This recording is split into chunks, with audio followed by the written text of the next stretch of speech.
लालू प्रसाद की party RJD की कमान अब पूरी तरीके से बेटे तेजस्वी यादव के हाथों में आने के संकेत मिल रहे हैं। चर्चा है कि नेता प्रतिपक्ष तेजस्वी यादव को पार्टी का कार्यकारी राष्ट्रीय अध्यक्ष बनाया जा सकता है, जिसके लिए कवायद भी तेज हो चुकी है। अगर 25 जनवरी को कार्य समिति की बैठक में तेजस्वी के नाम पर मुहर लगती है तो इसका ऐलान भी उसी दिन किया जा सकता है। दिखाते हैं आपको इसी पर खास रिपोर्ट।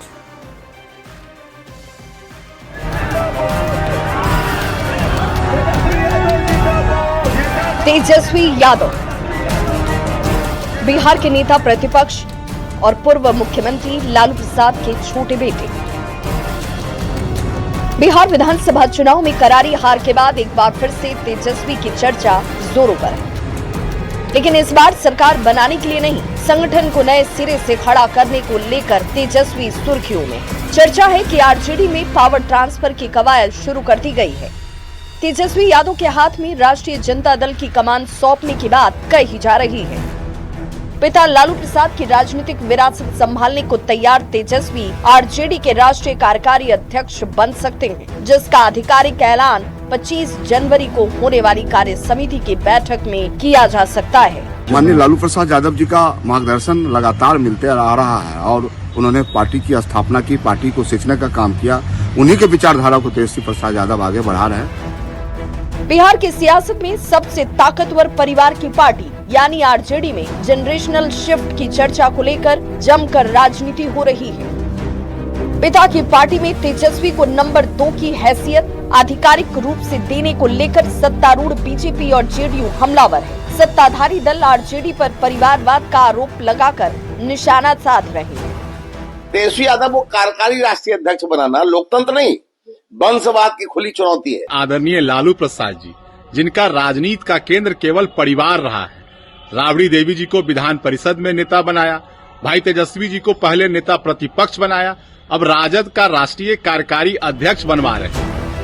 आरजेडी के केंद्रीय नेतृत्व में बदलाव के संकेत को लेकर कई तरह की बातें हो रही हैं, खासकर तेजस्वी की क्षमता को लेकर, जिनके नेतृत्व में आरजेडी चुनाव में हाशिए पर आ गई। क्योंकि साल 2020 के चुनाव में जब तेजस्वी ने आरजेडी का नेतृत्व किया तो महागठबंधन जीत के मुहाने पर था, यहाँ तक कि सरकार बनाने के बेहद करीब। लेकिन 5 साल बाद 2025 में तेजस्वी के नेतृत्व में ही आरजेडी 15 साल की सबसे कमजोर स्थिति में पहुँच गया।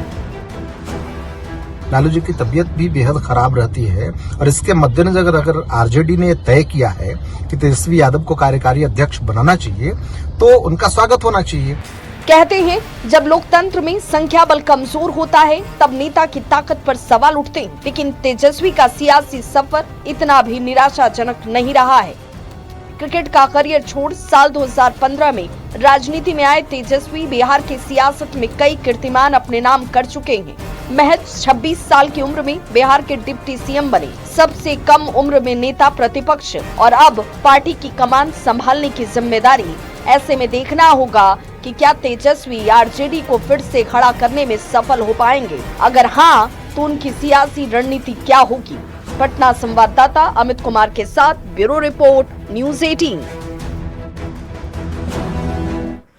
और वहीं तेजस्वी यादव के आरजेडी राष्ट्रीय कार्यकारी अध्यक्ष बनने के सवाल पर बीजेपी प्रदेश अध्यक्ष संजय सरावगी ने बयान दिया। उन्होंने कहा कि कोर्ट ने तेजस्वी और उनके सहयोगियों पर आपराधिक सिंडिकेट चलाने का फैसला दिया है।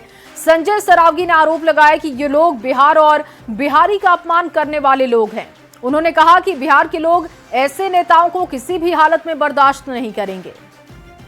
ने जो इन लोगों पर जो प्रतिक्रिया दी है कि ऐसे लोग राजनीति में जो है सिंडिकेट चला रहे हैं, आपराधिक सिंडिकेट चला रहे हैं, ऐसा जो है न्यायालय ने वर्डिक्ट दिया है, तो समझ सकते हैं ऐसे लोग जो है बिहार को काला टीका लगाने वाले लोग हैं, बिहार और बिहारी शब्द को अपमान करने वाले लोग हैं। कुछ भी बन जाए, ऐसे लोगों को बिहार के लोग जो है किसी हालत में भी बर्दाश्त नहीं करेंगे। और अगली खबर आपके सामने रोहतास से रखने जा रहे हैं। रोहतास के दिनारा से ये खबर। बक्सर के आरजेडी सांसद सुधाकर सिंह ने नेता प्रतिपक्ष तेजस्वी यादव को नई कमान देने की तैयारी पर बयान दिया है। उन्होंने कहा कि पार्टी की राष्ट्रीय परिषद का फैसला सर्वमान्य है। तेजस्वी यादव को पहले से ही पूरे अधिकार दिए जा चुके हैं, बस आधिकारिक ऐलान होना बाकी है। इसकी तारीफ लगातार आरजेडी के नेता कर रहे हैं। तेजस्वी जी संयुक्त रूप से पार्टी के सभी कार्यक्रम को फैसला लेंगे। यह पहले ही पास है मेरा, यह 2022 के ही 2022 के ही राष्ट्रीय प्रस्ताव का ये हिस्सा है और जो भी कुछ आपने सुना है वो 2022 के जो प्रस्ताव पास है उसके संदर्भ में उनको निर्णय लेने का सभी अधिकार भी पहले से भी है और आगे भी उनके पास सभी निर्णय। और वहीं आरजेडी में तेजस्वी यादव को कार्यकारी अध्यक्ष बनाए जाने की तैयारियों पर जमुई सांसद अरुण भारती ने कड़ी प्रतिक्रिया दी है। उन्होंने कहा कि राजनीति में नई पीढ़ी को बड़े दायित्व संभालने चाहिए, लेकिन पद ग्रहण करने से पहले अपने ट्रैक रिकॉर्ड को भी देखना जरूरी है। तेजस्वी को लेकर यह कटाक्ष उन्होंने किया।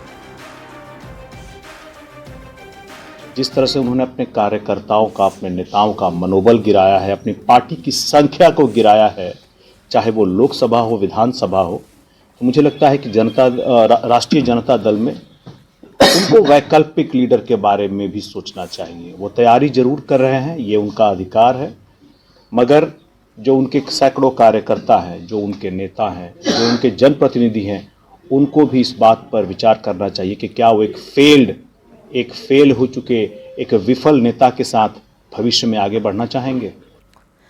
और चलिए बात सोनपुर की सरिता हत्याकांड की करते हैं। सोनपुर की सरिता को उसके पति ने मौत के घाट उतार दिया। बेखौफ सतेंद्र ने शव को मायके के दरवाजे पर फेंककर आराम से फरार हो गया। पूरे मामले में बिहार पुलिस पर भी गंभीर सवाल उठे। दारोगा संतोष से भी आरोपी की नजदीकी की बात कही जा रही है। माना जा रहा है कि खाकी के दम पर ही सतेंद्र अब तक बचा हुआ है। बड़ा सवाल है कि आखिर दारोगा से पूरे मामले में पूछताछ कब होगी, कब तक हत्यारे को पकड़ा जा सकेगा। दिखाते हैं आपको ये रिपोर्ट।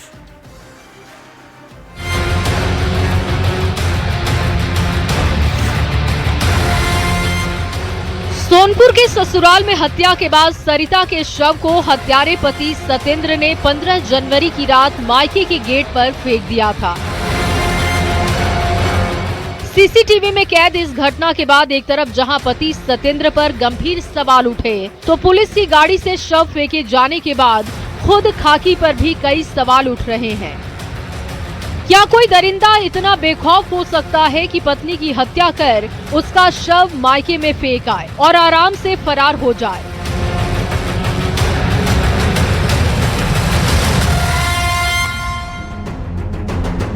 बिहार पुलिस ने गाड़ी को जब्त तो कर लिया, लेकिन अभी तक सतेंद्र का सुराग नहीं मिल सका है। गाड़ी से जांच के दौरान बाल मिले हैं, जिसकी जांच के लिए लैब भेजा गया है, लेकिन कई सवालों के जवाब अभी भी नहीं मिल रहे। एफएसएल टीम के साइंटिस्ट को हमने बुलाया है और आप लोगों के समक्ष गाड़ी की जांच की गई और जो भी साइंटिफिक एविडेंस उनको मिला उसको लिफ्ट किया गया है और ये गाड़ी अभी हम लोग हैंड ओवर करेंगे सारण पुलिस को। सारण पुलिस से टीम भी आई हुई है। सरिता हत्याकांड में पुलिस कार्रवाई का दावा कर रही है, लेकिन आरोपी सतेंद्र परिवार के साथ फरार है। सोनपुर में करताहा बुजुर्ग गांव में जब न्यूज 18 की टीम पहुंची तो कई चौंकाने वाले खुलासे हुए। सतेंद्र ने पहले भी 2 शादियां की थी। उसकी दोनों पत्नी उसे छोड़कर जा चुकी हैं। दूसरी पत्नी से उसे एक बच्ची भी है जो मां के साथ ही रहती है। ये भी खुलासा हुआ कि सतेंद्र की पुलिस महकमे में अच्छी पकड़ थी। पुलिस वालों का उसके घर आना जाना था और दारोगा की गाड़ी का इस्तेमाल भी वो करता था। सरिता की हर किसी ने तारीफ की, लेकिन सतेंद्र पर दबी जुबान में बहुत कुछ लोग कह गए। वो लड़की तो अच्छा, हम लोग तो बात भी करती थी, इतना अच्छा से वो बात करती थी, इसलिए उस दिन से मेरा कान में एक ही आवाज गूंजता है, दीदी दीदी बोलते रहती थी। अच्छा, आपको दीदी बोलती थी? हाँ, दीदी बोलती थी। लड़की तो बहुत अच्छी थी, स्वभाव के हर चीज से परिपूर्ण थी और जो है से इसमें कमी है। शराब उराब का भी काम करता था? जेल पहले करता था, पहले जेल भी गया। ये जेल भी गया।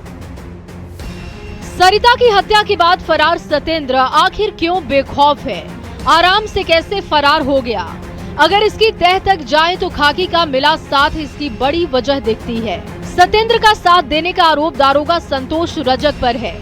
ऐसा क्यों कहा जा रहा है, आपको ये भी बताते हैं। सरिता के पति का दोस्त दारोगा संतोष रजक है, जिसकी गाड़ी का इस्तेमाल सरिता का शव फेंकने में किया गया। दारोगा संतोष करताहा थाना में भी 8 से 10 महीने रह चुका है और आरोपी सत्येंद्र भी करताहा का ही रहने वाला है। दारोगा की गाड़ी का अक्सर सत्येंद्र ही इस्तेमाल करता था। ये खाकी की दोस्ती का ही असर है कि हत्या के बाद से अब तक सत्येंद्र का बाल बाका भी नहीं हो सका है। इस हत्याकांड में दारोगा संतोष रजक पर भी शक है। फरार सत्येंद्र का सुराग लगाने के लिए दारोगा से भी पूछताछ जरूरी है, लेकिन पुलिस अधिकारियों पर हाथ डालने से पुलिस खुद क्यों हिचक रही है, सवाल ये जरूर उठ रहे हैं। दारोगा से कब पूछताछ होगी, सत्येंद्र का कब सुराग मिलेगा और सरिता के हत्यारों को कब कड़ी सजा मिलेगी, इसका जवाब हर कोई जल्द से जल्द चाहता है। न्यूज़ 18 के लिए सोनपुर से प्रफुल्ल की रिपोर्ट।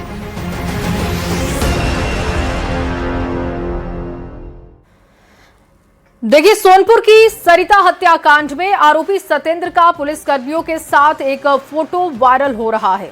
करताहा थाने में सत्येंद्र की अच्छी पैठ बताई जाती है। पुलिस कर्मियों से उसकी दोस्ती थी। माना जा रहा है कि यही वजह है कि हत्या के बाद घर से 30 किलोमीटर दूर जाकर सत्येंद्र ने सरिता के शव को फेंका था। जो तस्वीर वायरल हो रही है उसमें सत्येंद्र 2 पुरुष पुलिसकर्मी, एक महिला पुलिसकर्मी के साथ आपको खड़ा हुआ दिख रहा है। सत्येंद्र शराब के एक मामले में जेल भी पहले जा चुका है। दारोगा संतोष रजक से दोस्ती की वजह से थाने के दूसरे स्टाफ से उसकी बनती थी। इलाके में धौंस भी वो जमाता था। बहरहाल मुजफ्फरपुर में तैनात दारोगा संतोष रजक के साथ सत्येंद्र के रिश्तों की जांच की जा रही है, लेकिन और कितने पुलिसकर्मियों से उसके बेहतर रिश्ते थे, इसकी भी जांच की मांग उठाई जा रही है। सरिता हत्याकांड में लगातार न्यूज 18 जो है वो खबरें दिखा रहा है और एक मुहिम के तहत न्यूज 18 इस खबर पे बना हुआ है और कई चौंकाने वाले खुलासे जो हैं अभी तक हो चुके हैं। इसमें एक नया मामला ये आया है कि इस सत्येंद्र जो आरोपी है जिसने अपनी पत्नी की हत्या की, उसका कुछ फोटो जो है पुलिसकर्मियों के साथ फोटो है, वो फोटो वायरल हो रहा है।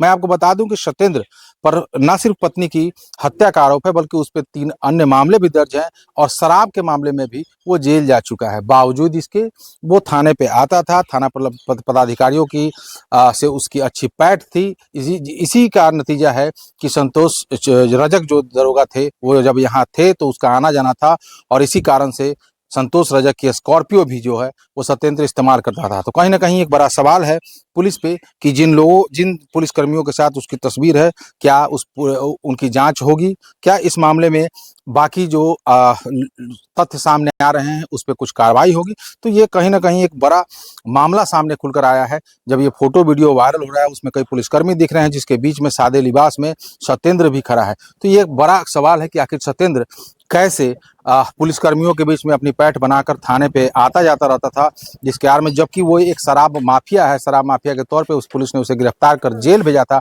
बावजूद इसके थाने में उसके आने जाने पर कोई रोक टोक क्यों नहीं लगाई गई, क्यों पुलिसकर्मियों ने उसे नहीं रोका, ये एक अहम सवाल है और इसका जवाब जो है कहीं ना कहीं वैशाली पुलिस के जो कप्तान हैं उन्हें देना पड़ेगा और देखना होगा कि कब तक इस मामले में कार्रवाई होती है। प्रफुल्ल कुमार, न्यूज 18, करताहां। और चलिए बात उस दर्दनाक घटना की करते हैं जिसने पूरे बिहार को झकझोर कर रख दिया है। राजधानी पटना में नीट की छात्रा के साथ रेप कर बर्बरता के साथ उसकी हत्या कर दी गई, जिसमें अब पुलिस की कार्यशैली पर सवाल खड़े हो रहे हैं। परिवार कड़ी कार्रवाई की मांग उठा रहा है क्योंकि शंभू गर्ल्स हॉस्टल के संचालक, प्राइवेट अस्पताल के डॉक्टर और चित्रगुप्त नगर की थानेदार रोशनी कुमारी पर काफी संगीन आरोप लगाए गए। ये मामला क्या है और क्या है, इसमें अपडेट दिखाते हैं आपको इस रिपोर्ट में। मेरी बेटी की हत्या कर दी गई। कुछ देर के लिए होश में आई थी, बहुत रोने लगी लेकिन बच नहीं पाई क्योंकि सारे दरिंदे मिलकर इसकी हत्या कर दी। सपना देखी थी, सपना चकनाचूर हो गया। ये दर्द बयां करते हुए उस पिता का कलेजा फट रहा था जो अपनी गुड़िया की डोली उठाना चाहता था, लेकिन वहशी दरिंदों ने अर्थी उठाने पर मजबूर कर दिया। जो बेटी डॉक्टर बनकर समाज की सेवा करना चाहती थी, उसी समाज में रहने वाले कुछ हैवानों ने उसके बदन को नोच डाला। बर्बरता की शिकार बेटी की आप बीती सुनाते आंखों में आंसू लिए इस बेबस पिता के मन में बस यही चल रहा था, ओरी चिड़ैया नन्ही सी चिड़िया, अंगना में फिर आ जा रे। लेकिन बेटी का अंधियारा तो घना लहू से सना है। वो काल के गाल में समा चुकी है, जो किरणों के तिनके अंबर से चुन के बाबुल के आंगन में कभी नहीं लौटने वाली। कुछ देर के लिए होश में आई थी, तो हमारी पत्नी पूछी कि क्या बेटा तुम्हारे साथ कोई गलत हुआ है, तो बोले कि हाँ, ऐसे हिलाई और बोले, और वो बहुत रोने लगी। वो तारीख थी 5 जनवरी। नीट की छात्रा घर से लौटी थी। अगले दिन रात में खाना खाकर अपने कमरे में गई। 7 जनवरी को 17 साल की छात्रा अपने हॉस्टल में बेहोश मिली। इलाज के लिए हॉस्पिटल में भर्ती कराया गया। 10 तारीख तक 3 दिन जिंदगी और मौत से लड़ी। 11 जनवरी को इलाज के दौरान उसने दम तोड़ दिया। 12 जनवरी को जब पोस्टमार्टम हुआ तो पहले सेक्सुअल असॉल्ट की पुष्टि नहीं हुई। परिवार वालों ने अगले दिन 13 जनवरी को बेटी की लाश कारगिल चौक पर रखकर हंगामा काटना शुरू किया, तो पटना पुलिस ने उल्टे 6 नामजद और 150 अज्ञात लोगों पर केस ठोक दिया। ऐसे जो भी मिली, उसकी मिली भगत है। उसके बाद हॉस्टल में हम लोग, हॉस्पिटल में जब हम लोग इलाज करा रहे हैं, तो शाम में नीलम अग्रवाल संचालिका हॉस्टल की आई और हमें कहा कि से आपको जो इतना पैसा चाहिए अपना पैसा देते हैं। प्रलोभन दिया, केस का प्रलोभन, हाँ, कि केस को मैनेज कर दीजिए। एक ओर बेटी की अर्थी से कंधा भारी हो रहा था, दूसरी ओर सिस्टम परिवार की परीक्षा ले रहा था। सिस्टम की मार से बेबस परिवार ने 13 जनवरी को पटना के शंभू हॉस्टल पर पथराव और तोड़ फोड़ कर डाला, जिसके बाद 15 जनवरी को पहली बार पटना पुलिस ने माना कि सेक्सुअल असॉल्ट हुआ है।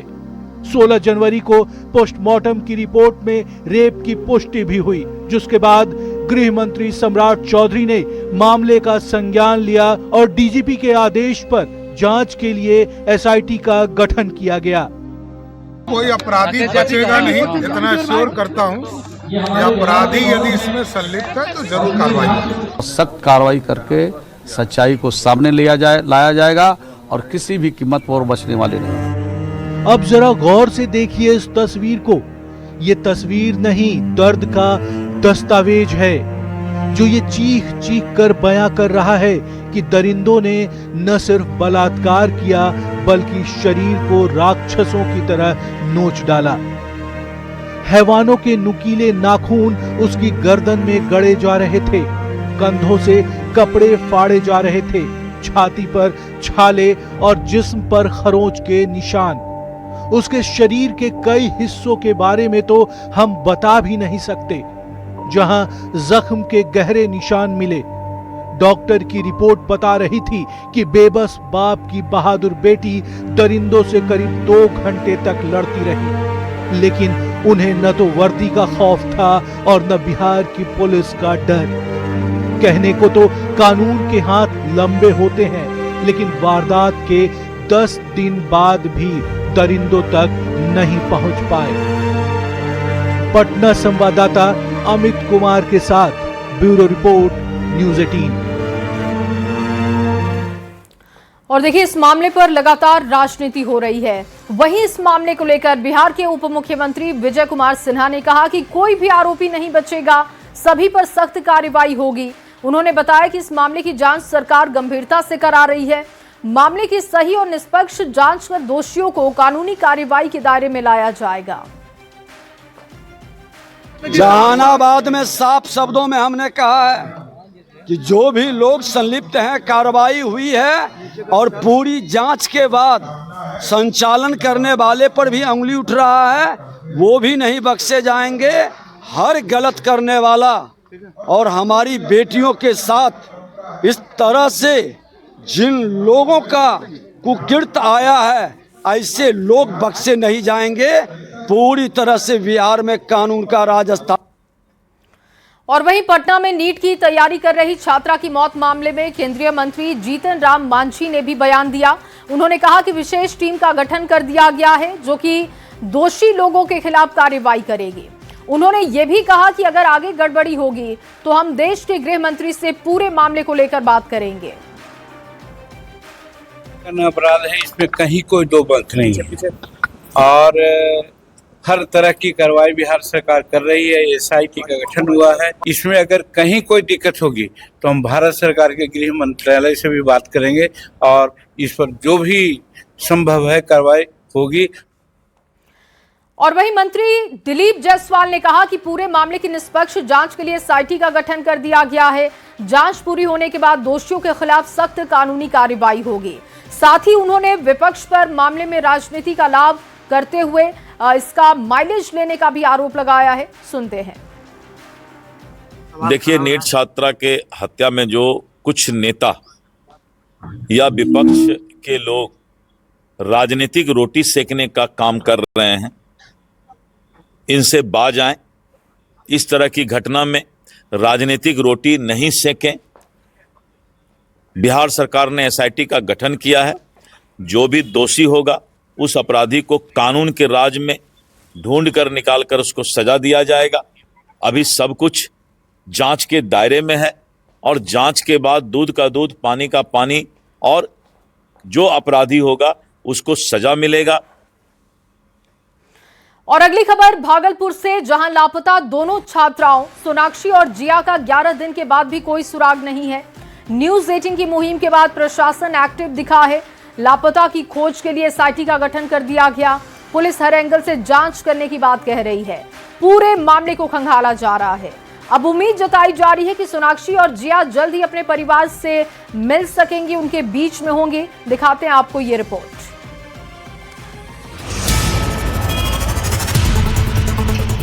न्यूज 18 जब खबर दिखाता है तो उसका असर भी होता है और असर जबरदस्त होता है। भागलपुर में लापता दो छात्रा सोनाक्षी और जिया 8 जनवरी से लापता है। 11 दिन गुजर गए, ना तो दोनों बच्चियों का सुराग मिला और ना ही उनकी कोई खोज खबर ही मिल पाई। न्यूज 18 ने इस खबर को मुहिम के तौर पर चलाया, जिसके बाद प्रशासन की नींद टूटी और लापता दोनों छात्राओं की खोज खबर के लिए SIT का गठन किया गया। पुलिस मानव तस्करी के एंगल से भी जांच में जुटी है। संभवतः हम लोग कुछ जगह पे छापामारी भी करेंगे। लोकली 1-2 जगह हम लोगों ने छापामारी करवाया है कि जहाँ कुछ सस्पेक्टेड था, लग रहा था हो सकता किसी के साथ कोई दोस्त यार हो गए हों, तो वो चीजें अभी वहाँ पे स्पष्ट नहीं हो पाई हैं। लेकिन कुछ 1-2 नंबर हमें हिंट मिला है, तो उस पर बहुत जल्द हम लोग आशा करते हैं कि इस पे जो है आगे इसका उद्भेदन करेंगे। बवरगंज के वारसलीगंज और अलीगंज के महेशपुर की रहने वाली दो छात्रा सोनाक्षी और जिया का सुराग नहीं मिल सका है। सितंबर महीने में इसी तरह से एक छात्रा गायब हुई थी, जिसकी किस्मत अच्छी थी कि अपहरणकर्ताओं के चंगुल से बच आई। उससे मिली जानकारी के आधार पर भी मामले को फिर से बाईपास थाने में देखा जा रहा है। DSP ने सरयू देवी मोहनलाल बालिका इंटर विद्यालय पहुंचकर शिक्षकों से पूछताछ की और आसपास लगे CCTV कैमरे को भी खंगाला है। और कुछ बिंदु जो हम लोगों के सामने आए हैं कि उन बिंदुओं पे भी उससे पूछताछ और मतलब जानकारी लेना आवश्यक है, तो उस पर भी एक आज हमारी टीम दोबारा जा रही है उससे पूछताछ करने के लिए। और जो उन्होंने बताया था कि गया के क्षेत्र में कहाँ गई थी और वहाँ से जो है थाना अध्यक्ष उनको लाए थे, तो वहाँ पे भी हमारी एक टीम जो है निकली हुई है। वहाँ से लोकल थाना से कोऑर्डिनेट करके उसके बारे में सूत्र इकट्ठा कर रही है। दिन रात लगातार पुलिस कई टीम बनाकर छापेमारी में भी जुटी हुई है। जिले के साथ साथ अन्य जगहों पर भी जो है टीम को भेजा गया है। अब देखने वाली बात है कि कब तक टीम जो है दोनों बच्चियों को सुकुशल बरामद कर पाती है। आशीष रंजन, न्यूज 18 भागलपुर। और अगली खबर पटना से आपके सामने रखने जा रहे हैं। पटना के वीरचंद पटेल पथ पर स्थानीय लोगों ने बुलडोजर कार्रवाई के खिलाफ प्रदर्शन किया। अतिक्रमण हटाने की कार्रवाई से नाराज लोग वीरचंद पटेल पथ पर इकट्ठा हुए, जमकर नारेबाजी की गई। नारेबाजी करते हुए सरकार से कार्रवाई रोकने की मांग उठाई गई। और इसी दौरान बिहार के लघु जल संसाधन मंत्री संतोष सुमन की गाड़ी प्रदर्शन स्थल से गुजर रही थी, जिसे प्रदर्शनकारियों ने घेर लिया। उन्होंने मंत्री को अपनी नाराजगी व्यक्त की है। बुलडोजर कार्रवाई बंद कराने की मांग दोहराई गई। मौके पर पुलिस ने स्थिति को नियंत्रित किया। मौके की तस्वीरें आप देख रहे हैं। जमकर नारेबाजी हुई है, मंत्री की गाड़ी का घेराव किया गया। और अगली खबर दरभंगा से आपके सामने रखने जा रहे हैं, जहां लहरिया सराय टावर से चट्टी चौक के बीच 1976 के मामले में पटना हाईकोर्ट के आदेश पर प्रशासन ने बुलडोजर कार्रवाई करते हुए 4 दुकानों को तोड़कर 40 फीट चौड़ा रास्ता निकाल दिया है। कार्रवाई के दौरान दुकानदारों ने धरना शुरू कर दिया, जिसके बाद पुलिस ने लाठी चार्ज करते हुए लोगों को वहां से खदेड़ा। बुलडोजर कार्रवाई जारी रखी गई। रोड के 74 दुकानदार में 61 दुकानदार को रेलवे का जो आरओबी बन रहा है उसके दायरे में आ गया था। 61 दुकान को खाली करना था नगर निगम के हिसाब से। यह नगर निगम का मार्केट है, 74 दुकान। मामला है कि यहाँ पर हाईकोर्ट का आदेश है कि हम लोग यहाँ पर 40 साल दुकान यहाँ पर है, 40 साल से दुकान यहाँ पर हम लोग रखा है। उसी अवस्था में आदमी को गुजार दिया गया है। में न्यायालय का आदेश हुआ था और आज जाकर के यह इम्प्लीमेंट में आया है। मैं नगर निगम को भी सबसे पहले मैं अदालत का शुक्रिया अदा करता हूं कि अदालत ने इस आदेश पर अमल करवाया है। और चलिए आगे बढ़ते हुए आपके सामने एक बड़ी खबर बेगूसराय से रखते हैं, जहां खंजापुर गांव में युवक पर उसी के ससुराल वालों ने पेट्रोल छिड़ककर उसे आग के हवाले कर दिया। दरअसल ये पूरा विवाद पत्नी की जबरन दूसरी शादी कराने को लेकर हुआ था। चेरिया बरियारपुर थाना अध्यक्ष ज्योति कुमार बसु ने बताया कि मामले की जानकारी मिलते ही पुलिस मौके पर पहुंची, छानबीन में जुट चुकी है। शुरुआती जांच में पीड़ित को मानसिक रूप से अस्वस्थ बताया गया है।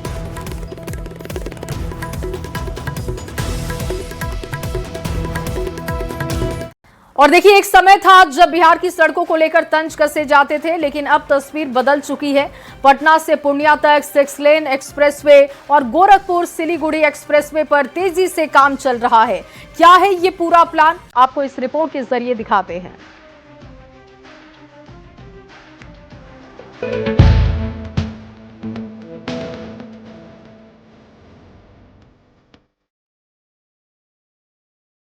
पूर्णिया से पटना के बीच जल्द ही एक आधुनिक 6 लेन एक्सप्रेसवे बनेगा। ये एक्सप्रेसवे नेशनल हाईवे 9 के रूप में विकसित किया जा रहा है और इसके लिए जमीन अधिग्रहण की प्रक्रिया शुरू हो चुकी है।